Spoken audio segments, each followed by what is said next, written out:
ગુજરાત વિધાનસભા ગૃહમાં આજે યુસીસી બિલ રજૂ કરાયું. મુખ્યમંત્રી ભૂપેન્દ્ર પટેલે ઐતિહાસિક ગુજરાત સમાન નાગરિક સંહિતા 2026 બિલ રજૂ કર્યું. કુલ 209 પાનાનું ગુજરાત સમાન નાગરિક સંહિતા 2026 બિલ ગૃહમાં રજૂ કરાયું. યુસીસી બિલ કુલ 4 ભાગમાં તૈયાર કરવામાં આવ્યું. ભાગ 1 અને ભાગ 2 માં કુલ 7 પ્રકરણ છે.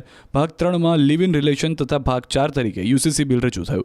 વિધાનસભાના બજેટ સત્રના 22મા દિવસે સીએમએ બિલ રજૂ કરતા ભાજપના ધારાસભ્યોએ ગૃહમાં જય શ્રી રામના નારા લગાવ્યા. બિલ રજૂ કરતા સીએમએ કહ્યું કે સમાનતા, ન્યાય અને એકતાના રાષ્ટ્રીય સંકલ્પને મજબૂત બનાવીશું.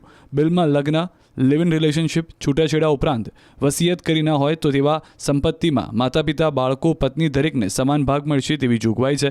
આ બિલમાં વસિયત કરી ન હોય તો સંપત્તિમાં માતા પિતા, બાળકો, પત્ની દરેકને સમાન હિસ્સો આપવાની જોગવાઈની સાથે કસ્ટમરી રાઇટ ધરાવતા વ્યક્તિ એટલે કે આદિવાસીઓ પર યુસીસી લાગુ નહીં થાય તેવું પણ કહેવામાં આવ્યું છે. યુસીસી કાયદો લાગુ પડ્યા બાદ લગ્ન કર્યાના 1 વર્ષના સમયગાળામાં છૂટાછેડાની અરજી કરી શકાશે નહીં. તો લગ્ન સમયે ઓછામાં ઓછો એક પક્ષકાર રાજ્યનો રહેવાસી હોવો જોઈએ. લિવ ઇન રિલેશનશિપમાં રહેવા માટે નોંધણી કરાવવી ફરજિયાત બનશે. તો લગ્ન નોંધણી નહીં કરનાર સામે 10,000 દંડ, એકથી વધુ લગ્ન કરનારને 4 વર્ષની સજા. મહત્વનું છે કે યુસીસી બિલ લાવનાર ગુજરાત ઉત્તરાખંડ બાદ બીજું રાજ્ય છે. આજનો દિવસ એ ઐતિહાસિક છે. મારી આ બધી માતાઓ, બહેનો અને દીકરીઓ આજના દિવસની વર્ષોથી રાહ જોઈ રહી હતી. એ દિવસ, આ ઘડી આ સૌ બહેનો માટે ખૂબ મોટું રક્ષણ પુરવાર થવાનું છે. યુસીસી બિલ મુદ્દે રાજકારણ ગરમાયું છે. કોંગ્રેસના નેતાઓએ બિલનો વિરોધ કર્યો. ચૂંટણીને લઈને બિલ લાવ્યા હોવાનો વિપક્ષ દ્વારા દાવો કરવામાં આવ્યો. જે કાયદો દેશમાં લાગુ થયો નથી એ કાયદો ગુજરાત વિધાનસભામાં લાવવાની કેમ જરૂર પડી? આ ફક્ત અને ફક્ત ચૂંટણીઓના અનુસંધાનમાં એક રાજકીય મુદ્દાના આધીન આ મુદ્દો વિધાનસભા ગૃહની અંદર આ કાયદો લાવવામાં આવી રહ્યો છે. બિલ એક ચોક્કસ સમુદાયને ટાર્ગેટ કરીને લાવવામાં આવ્યું છે. આઝાદીના 75 વર્ષ પછી આજે તમારે આ બિલ લાવવાની કેમ જરૂર પડી? અત્યાર સુધી કોઈને કોઈ તકલીફ નહોતી, તો પછી અત્યારે આ બિલ લાવવાનું પ્રયોજન શું છે? એ માત્ર ને માત્ર ચૂંટણીમાં ચોક્કસ સમુદાયને ટાર્ગેટ કરીને મતોનું રાજકારણ રમવા માટે બિલ લાવ્યા હોય એવું લાગી રહ્યું. અલગ અલગ સમાજને, જેવી રીતે આદિવાસી સમાજની વાત કરું કે આદિવાસી સમાજના અંદર પણ મુસ્લિમ સમાજ જે પ્રમાણે બહુપત્નીત્વનો જે વાત છે એમાં આદિવાસી સમાજના અંદર પણ એ જ પ્રકારની પ્રથા છે. પરંતુ આદિવાસી સમાજને આમાંથી બાકાત રાખવામાં આવ્યો છે. આદિવાસી સમાજને બાકાત રાખવામાં આવ્યો છે તેનો અમને કોઈ પણ જાતનો વિરોધ નથી. એમને 4 પત્ની કરવાનો અધિકાર છે. તો બીજા સમાજના અંદર જે પ્રમાણે જે શરિયત અને કુરાનના અંદર જે છે એ શરિયતની મેં વાત કરી કે શરિયતના અંદર અને કુરાનના અંદર જે વાત છે તેને અમે અમલ કરી શકીએ છીએ. જ્યારે આ બિલના અંદર ખાસ કરીને જે વાક્ય અને જે ઉલ્લેખ કરવામાં આવ્યો છે કે ભાઈ 3 તલાકની વાત છે, હલાલાની વાત છે.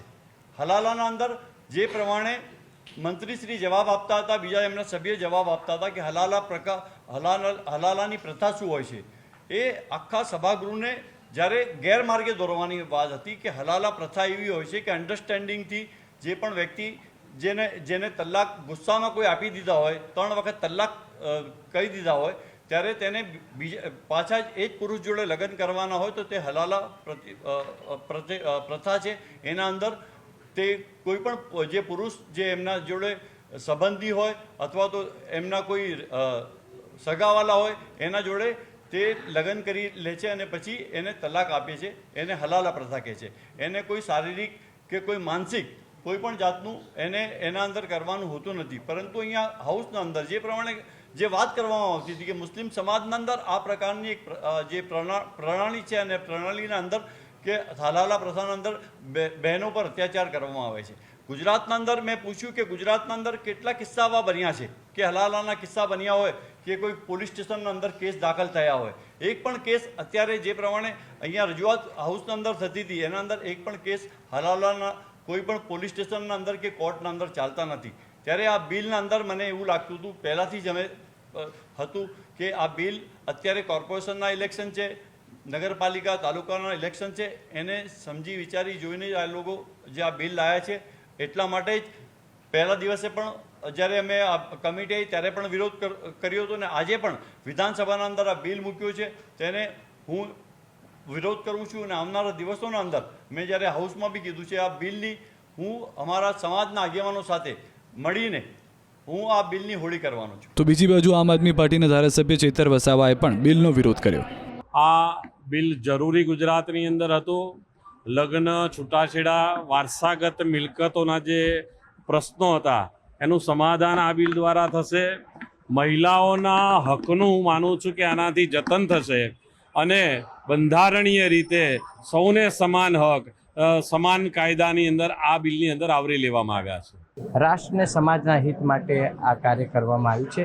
એને અમે ખૂબ ખૂબ વધાવીએ છીએ, ખૂબ ખૂબ સાધુવાદ આપીએ છીએ. ગુજરાત આ બીજું રાજ્ય છે, કેવી રીતના જુઓ છો ગુજરાત માટે?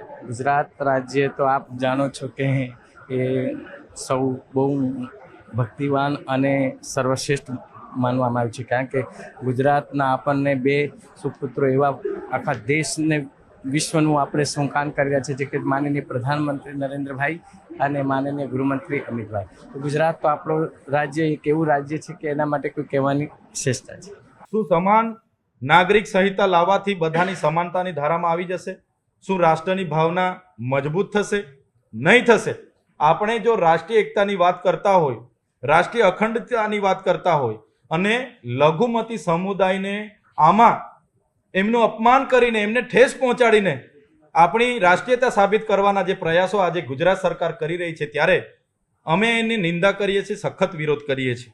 સાથીઓ, એમાં જણાવવામાં આવ્યું કે લગ્ન દરમિયાન તમારે રજિસ્ટ્રાર પર લગ્ન નોંધણી કરાવવા જવું પડશે. 30 દિવસની અંદર નોંધણી કરાવવી પડશે. લગ્ન નોંધણી નહીં કરાવશો તો તમારા પર દંડની પણ જોગવાઈઓ કરવામાં આવશે. હવે આજે તમે દરેક જગ્યાએ લાઈનો જોઈ છે, બેંકોમાં, મામલતદાર કચેરી, તાલુકા કચેરી, આજે પેટ્રોલ પંપો પર લાઈનો છે. તો લોકો રજિસ્ટ્રારમાં લગ્ન કરીને લાઈનો પર રહેશે? એમણે કીધું કે તમારે છૂટાછેડા માટે કોર્ટમાંથી જ છૂટાછેડા થશે, રજિસ્ટ્રારમાં જ છૂટાછેડા થશે. આજે કોર્ટમાં 10-10, 15-15 વર્ષ સુધી કેસ ચાલે છે, એનું કોઈ નિરાકરણ નથી. તો છૂટાછેડા માટે શું બધા સમુદાયના લોકો કોર્ટના માધ્યમથી જ જશે? એમણે કીધું કે લીવ ઇન રિલેશનશીપ જે તમે રાખવા માંગો છો, એમાં પુખ્ત વયના 2 પુરુષ અને સ્ત્રી સાથે રહી શકે છે. એમણે 30 દિવસમાં રજીસ્ટ્રેશન કરવું ફરજિયાત છે. લીવ ઇન રિલેશનશીપમાં જે પણ લોકો રહેશે, માનો કે કોઈ જોડી અમદાવાદમાં રહે છે અને એ રિલેશનશીપ દરમિયાન એમનું બંને જણના સહમતિથી જે બાળક જન્મ લેશે, એની શું જોગવાઈ છે? એની શું સેફટી છે? એને માલિકી હકમાં પ્રાવધાન છે? એનું શું ભવિષ્ય છે? કાલે ઉઠીને રિલેશનશીપ બાદ એમના અસહમતિ દર્શાવતો ઠરાવ થશે તો એની શું જોગવાઈ છે? એટલે આ કાયદામાં એવી ક્યાંય એવો સ્પષ્ટીકરણ નથી કે રિલેશનશીપ દરમિયાન તમે રહેવ છો 2 વર્ષ, એમાં જે બાળક જન્મ લે છે એની શું ભવિષ્ય છે? એને માલિકપણું મળશે કે કેમ? એને મિલકત મળશે કે કેમ? એની કોઈ આમાં જોગવાઈ નથી. જે પણ સંવિધાનમાં પોતાની જોગવાઈઓ છે, તમામ સમુદાયે, ચાહે દરેક સમુદાયને પ્રાવધાનો મળ્યા છે. આજે કહેવામાં આવ્યું છે કે આદિવાસી સમુદાયને આમાં સમાવેશ કરવામાં નહીં આવશે, બાદબાકી કરવામાં આવશે. તો પછી સમાન નાગરિક સંહિતાનો શું અર્થ છે? મને લાગે છે સામે ચૂંટણી છે. ગયા વર્ષે આદિવાસી સમાજના તમામ સંગઠનોએ ખૂબ વિરોધ કર્યો.